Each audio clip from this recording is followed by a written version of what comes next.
할렐루야. 1월 16일 목요일 새벽 기도를 시작하겠습니다. 사도신경으로 우리의 신앙을 고백합니다. 나는 전능하신 아버지 하나님 천지의 창조주를 믿습니다. 나는 그의 유일하신 아들 우리 주 예수 그리스도를 믿습니다. 그는 성령으로 잉태되어 동정녀 마리아에게서 나시고 본디오 빌라도에게 고난을 받아 십자가에 못 박혀 죽으시고 장사된 지 사흘 만에 죽은 자 가운데서 다시 살아나셨으며 하늘에 오르시어 전능하신 아버지 하나님 우편에 앉아 계시다가 거기로부터 살아있는 자와 죽은 자를 심판하러 오십니다. 나는 성령을 믿으며 거룩한 공교회와 성도의 교제와 죄를 용서받는 것과 몸의 부활과 영생을 믿습니다. 아멘. 찬송가 80장 찬양하시겠습니다. 찬송가 80장입니다.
신약성경 요한복음 5장 19절에서 29절까지 말씀입니다.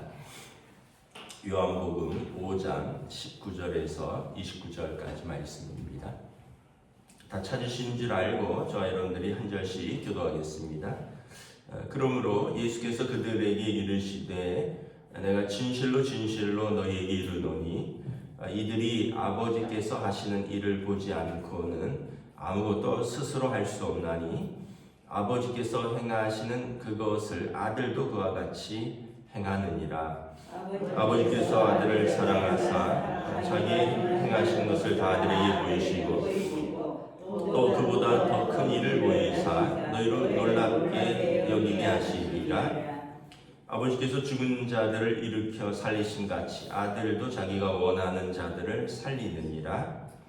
아버지께서 아무도 심판하지 아니하시고 심판을 다 아들에게 맡기셨으니 이는 모든 사람으로 아버지를 공경하는 것 같이 아들을 공경하게 하려 하심이라.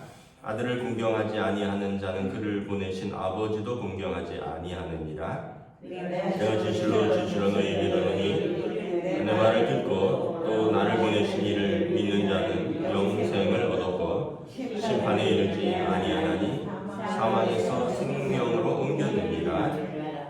진실로 너희에게 이르노니 죽은 자들이 하나님의 아들의 음성을 들을 때가 오나니 곧 이때라. 듣는 자는 살아나리라. 아버지께서 자기 속에 생명이 있음 같이 아들에게도 생명을 줘 그 속에 있게 하였고 또 인자됨으로 말미암아 심판하는 권한을 주셨느니라. 이를 놀랍게 여기지 말라. 무덤 속에 있는 자가 다 그의 음성을 들을 때가 오나니. 함께 읽습니다. 선한 일을 행한 자는 생명의 부활로 악한 일을 행한 자는 심판의 부활로 나오리라. 아멘. 할렐루야. 네, 오늘도 새날을 주셨습니다. 하나님께서 은혜와 평강으로 함께해 주시기를 축복합니다. 예수님께서 과연 누구냐라는 논쟁이 일었습니다. 왕의 아들을 살렸죠. 그러니까 그 다음에 38년 된 병자를 일으켰습니다. 그리고 또 안식일에 그 일을 행해서 안식일을 범했다라고 책망하자 인자가 안식일의 주인이다. 그러니까 이제 사람들이 막 논쟁이 있었던 거죠. 죽은 사람을 살리고 병자를 고치고 귀신을 쫓아내고 또 안식일을 이렇게 자유롭게 이렇게 행하시는 저 사람이 정말 인자냐? 인자는 유대인들의 표현에 의하면 하나님의 아들입니다. 그분의 아들이다 이런 뜻입니다. 메시아로 오실 그분을 말하는 거죠. 그래서 사람들이 이제 그 예수께서 바로 그 인자인가 메시아이신가 하는 의문이 있었고 또 예수님보다 먼저 와서 순교한 세례 요한이 예수님이 바로 그분이시다라고 선포를 했고 근데 이제 안 믿는 사람들이 많았고 또 믿는 사람들도 있었지만 확신을 못하는 거죠. 그런 가운데 예수님께서 말씀을 하는 것입니다. 내가 아버지의 아들, 그러니까 인자가 맞다는 거죠. 그래서 아버지의 행하시는 일을 아들이 행한다라는 거예요. 그래서 21절에 보면 아버지께서 죽은 자들을 일으켜 살리심 같이 아들도 자기가 원하는 자들을 살리느니라. 그러니까 죽었던 왕의 아들을 살리고 38년 된 병자를 고치고 이런 것은 사람이 할 수 있는 일이 아니라 하나님이 하시는 일이잖아요. 특별히 죽었던 자를 살리는 일을 어떻게 사람이 하겠습니까? 그런데 이것은 아버지가 하시는 일인데 내가 한다. 그러니까 예수님께서 인자라는 거죠. 그분의 아들이라는 거죠. 요한복음 1장이 어떻게 시작합니까? 태초에 말씀이 계셨는데 그 말씀이 하나님과 함께 계셨고 세상을 창조하신 말씀이다. 그러니까 태초에 하나님과 함께 계신 말씀이 있는데 이 말씀이 육신을 입고 이 땅에 오셨는데 우리가 보니 아버지의 독생자의 영광이 충만하더라. 그러니까 태초에 함께 하셨던 하나님과 함께 하셨던 창조에 참여하셨던 독생자 아들이 이 땅에 오셨다. 그리고 그 안에 생명이 있었고 그 안에 참 빛이 있었는데 이 생명과 참 빛이 와서 어두운 세상을 비쳤는데 자기 백성에 영접하지 아니하였다. 그러나 영접하는 자 곧 그 이름을 믿는 자는 하나님의 자녀가 된다. 왜냐하면 그 아들을 믿고 하나님의 자녀가 되는 권세를 얻는다. 이렇게 요한복음을 시작하잖아요. 그래서 지금 예수님께서 하신 많은 일들, 예수님이 하시는 말씀들을 들으면서 사람들이 정말 그분이 그 오신다고 했은 메시아가 맞는가? 아닌가? 근데 예수님이 이제 속 시원하게 말씀을 하는 거예요. 그래서 아버지께서 하시는 일을 아들이 다 행한다라는 거예요. 그리고 또 죽은 자들을 살리시는 것을 너희가 보았지 않았느냐. 22절에 아들에게 심판의 권세가 있다는 거죠. 세상을 심판하는 권세는 하나님이 가지는 건데 이제 아들에게도 이 세상을 심판하는 권세를 주셨습니다. 요한복음 3장 16절에 하나님이 세상을 이처럼 사랑하사 독생자를 주셨으니 이는 저를 믿는 자마다 멸망치 않고 영생을 얻게 하려 하심이라. 그 다음에 말씀이 뭐예요? 그를 믿는 자는 심판을 받지 아니하는 것이요 믿지 아니하는 자는 하나님의 독생자의 이름을 믿지 아니함으로 벌써 심판을 받은 것입니다.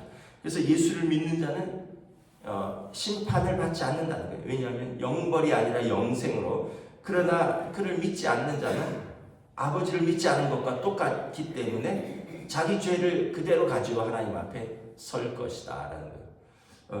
여러분 죄 가지고 하나님 앞에 설 수 있겠습니까? 저나 여러분이나 우리 죄를 그대로 가지고 하나님 앞에 설 수 있겠습니까? 아니면 우리가 예수님의 이름을 가지고 그 이름을 믿고 예수님의 영접하여 하나님의 자녀가 되어서 그 앞에 서는 것이겠습니까? 그래서 아들을 믿는 것이 곧 아버지를 믿는 것이다. 그래서 24절에 보면 내 말을 듣고 나를 보내신 이를 믿는 자는 영생을 얻었고 심판에 이르지 아니하나니 사망에서 생명으로 옮겼느니라. 요한복음의 말씀이 계속 같은 말이에요. 성경의 말씀은 계속 같은 말입니다. 아들을 믿는 자는 아들을 통하여 주신 영생을 얻는다라는 거예요. 로마서에 보면 우리가 아들을 믿었고 우리가 양자로 입양이 되었다라고 말합니다. 여러분 양자나 양녀도 입양되면 아들이고 딸이잖아요. 뭐 자녀가 없는 집에서 양자나 양녀를 입양할 수도 있고, 뭐 또 예전에 보면은 뭐 친척들 중에서 큰 집에 자녀가 없으면 뭐 형제들이 큰 아들에게 자기 자녀를 양자로 입양시키기도 하고 그랬잖아요.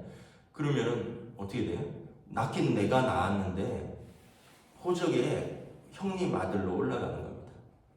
그리고 뭐 그 집에 대소사가 있으면 아들이 없으니까 그 아들이 그걸 다 하는 거예요. 그리고 결정적으로 유산을 상속받는 거예요. 왜냐하면 양자가 입양이 되었기 때문에 그렇습니다. 우리가 예수님을 통해서 하나님의 자녀가 된데 우리가 하나님의 아들, 딸로 입양이 되는 겁니다. 그래서 로마서에 보면 이제는 무서워하는 종의 영을 받지 아니하고 아들의 영을 받았다는 거예요. 종은 무서워서 아버지를 믿는 거죠. 하나님을 믿는 이유가 종은 무서워서입니다. 말 안 들으면 혼나니까, 벌이 있으니까. 그래서 유대인들은 하나님을 종처럼 믿었어요. 율법을 안 지키면 지옥에 갈까봐, 율법을 지키면 칭찬받을까봐. 근데 아들은 아버지를 사랑해서 지키는 거예요.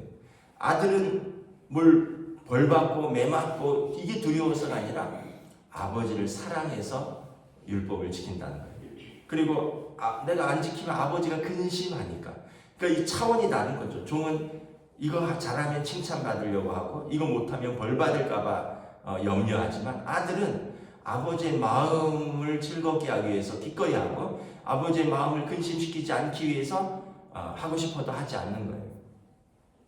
그러므로 아들을 믿는 자가 아버지를 믿는 것이고 아들을 믿는 자에게는 영생을 주시고 심판을 받지 아니한다. 아들에게 어떤 권세가 있냐 하면 25절에 보면 죽은 자들이 하나님의 아들을 음성을 들을 때가 오나니 이때라 듣는 자가 살아나리라. 부활하여 주님 이제 재림하실 때 모든 육체가 부활하여 하나님 앞에 설 것이라는 거예요. 그리고 아버지께 생명이 있음 같이 아들에게도 생명을 주어서 그 속에 있게 하시고 또 인자 등으로 말미암아 심판하는 고난을 주셨느니라. 아들에게 심판을 권세가 있고 아들의 믿는 자가 생명을 얻는 권세가 있다는 거예요. 그러면서 무덤 속에 있는 자가 다 그의 음성을 들을 때가 온다. 고린도전서 15장이 부활장이잖아요. 예수님께서 부활의 첫 열매가 되셨고 주님 다시 오실 때 부활하는 순서가 있습니다. 먼저는 우리 살아있는 자들이 주님 오시면 그대로 산 채로 하나님 앞에 설 것입니다. 죽은 자들은 무덤에서 다 부활하여 하나님 앞에 설 것입니다. 그래서 29절에 선한 일을 행한 자는 생명의 부활로 악한 일을 행한 자는 심판의 부활로 나오니라. 요한계시록에 보면 이게 진짜 두 번째 사망입니다. 지금 사망은 아무것도 아니에요. 그때 완전한 심판, 완전한 사망. 그때는 이제 더 이상 기회가 없는 영원한 생명과 영원한 영벌로 나뉜다라는 것입니다. 그래서 선한 일을 행한 자는 것은 뭐냐 하면 아들을 믿는 것입니다. 그리고 생명의 부활로, 악한 일을 행한 자는 아들이 왔음에 아들의 말씀도 믿지 않고 아들이 행한 일도 믿지 않은 자들, 그들은 요한계시록 20장에 보면 자기가 행한 죄를 가지고 그 죄가 쓰여진 그 심판의 책을 가지고 하나님 앞에 가서 자기 죄상을 낱낱이 자기 입으로 고백하고 심판으로 들어갈 것이다. 그래서 예수 믿는 것과 안 믿는 것의 차이는 단순히 뭐 교회 다니냐 안 다니냐의 차이가 아니라 영생과 영벌의 문제이다. 이 생과 다가오는 세상에서 영원한 생명을 얻느냐 아니면 영원한 벌을 받느냐의 문제다라는 거죠. 그래서 여러분 이걸 우리가 이렇게 정말로 믿으면 첫 번째는 두려울 게 없어요. 왜냐하면 우리가 하나님의 자녀가 되는데 뭐가 두렵겠어요? 이 땅에서의 삶은 어떻게 보면 하나님 입장에서 보면 잠깐이에요. 우리가 볼 때는 일생이지만, 그리고 하루살이 있잖아요. 하루살이 입장에서 보면 일생이지만 우리 입장에서 보면 하루잖아요. 강아지나 고양이를 뭐 제가 안 키우지만 한 15년 산다면서요. 걔네들 입장에서는 일생이에요. 그 15년이. 근데 우리 입장에서는 우리 인생의 4분의 1이잖아요. 그러니까 하나님 앞에서는 이게 1초가 1000년 같고 1000년이 1초 같은 영원한 시간에 하나님 앞에서 우리 인생은 아주 짧은 인생이에요. 거기서 우리가 뭐 찌지고 볶고 싸우고 미워하고 뭐 화내고 막 이러는데 하나님 보실 때는 굳이 그렇게 할 필요 있느냐. 사랑만 해도 부족한 인생 얼굴 좀 피고 살아라. 은혜로 살아라. 왜냐하면 우리가 이 영생과 영벌을 정말 믿는다면, 아들을 믿는 자에게 주시는 영원한 생명을 믿는다면, 그 뭐 휴가 같은 거 가거나 뭐 이러면 그 막 기대하지만 뭐 3일이면 3일이고 일주일이면 일주일이지만 하루하루 그냥 지나가잖아요. 그리고 어느 순간 집에 돌아와야 되는 날도, 군대도 그렇습니다. 저희 때는 뭐 40개월을 했으니까 얼마나 길어요. 정말 안 갈 것 같은 시간, 정말 긴 시간 같은데 하루 옵니다. 저는 제대하고 나올 때 나가도 되나 뭐 이런 마음이 드는 거예요. 무려 40개월을 군에 있다 보니까 정문을 통과해서 나가는데 잘 가라고 막 손 흔들어 주는데 그 나가도 되나? 내일 또 와야 될 것 같은 느낌이 들고 막 그런 마음이 드는 거예요. 근데 시간은 흘러가잖아요. 우리가 이 땅에서 아무리 미련이 있고 우리가 이 땅을 아무리 사랑하거나 아니면 우리가 이 땅을 아무리 싫어한다고 해도 이 시간들은 가는 시간이에요. 우리는 반드시 하나님 앞에 설 시간이 오는 것입니다. 그때는 요한계시록을 더 이상 아픈 것도 또 눈물이나 슬픈 것이나 곡하는 것이 없고 또 사망의 고통도 애통함도 없으리라. 인생 살다 보면 몸도 아프고 마음도 아프고 뭐 슬픈 일은 또 왜 이렇게 많아요? 인생은 절반 같아요. 항상 좋지만은 않고요. 항상 슬프지만은 않습니다. 근데 이제 믿음으로 사는 사람은 이게 슬픈 일을, 적은 일이 절반인데 슬픈 일을 믿음으로 이겨나가니까 이게 이제 믿음으로 사는 사람이죠. 근데 믿음이 없다면 그냥 비관주의자가 되거나 절망주의자가 되거나 쾌락주의자가 되거나 염세주의자가 될 것입니다. 근데 믿음이 있기 때문에 기쁜 일은 감사하고 그리고 슬픈 일은 기도하고, 너희 중에 병든 자가 있느냐? 너는 기도할지니라. 너희 중에 즐거워하는 자가 있느냐? 그는 찬송할지니라. 주의 이름을 부르며 기도하라. 병든 자는 주의 이름을 부르며 기도하라. 믿음의 기도는 역사하는 힘이 크다. 즐거워하는 자는 주와 함께 즐거워하고 기뻐하고 감사하라. 그래서 우리 삶은 이 안 믿는 사람과의 이제 차원이 다른 삶을 사는 거죠. 특별히 뭐 더 은혜를 누린다기보다는 우리의 마음 자세가, 삶의 자세와 태도가 다른 거예요. 믿음이 없으면 좋은 일 있으면 좋고 슬픈 일이 있으면 슬프고 끝나지만 우리는 좋은 일 있으면 기뻐하고 감사하고 슬픈 일이 있으면 기도하고 하나님 앞에서 위로받고 다시 새 힘을 공급받고 이러는 것이죠. 그래서 예수님께서 하신 말씀이 나를 믿는 것이 곧 아버지를 믿는 것이다. 우리가 예수님의 말씀을 믿잖아요. 우리가 하나님의 자녀가 된 것이죠. 그러니까 얼마나 이게 큰 은혜의 삶인가. 그래서 여러분 오늘 하루도 하나님의 자녀니까 여러분 담대하게 주님의 이름으로 사시길 주님의 이름으로 축복합니다. 누가 뭐라 그래도 당신은 예를 들어서 높은 장관집 아들이다 이런 사람도 어깨를 쭉 피잖아요. 우리 아버지가 장관이다. 우리 아버지가 어디 병원장이다. 우리 아버지가 무슨 그룹의 총수다. 이런 사람도 어깨 쫙 피고 살잖아요. 아버지 이름으로 살잖아요.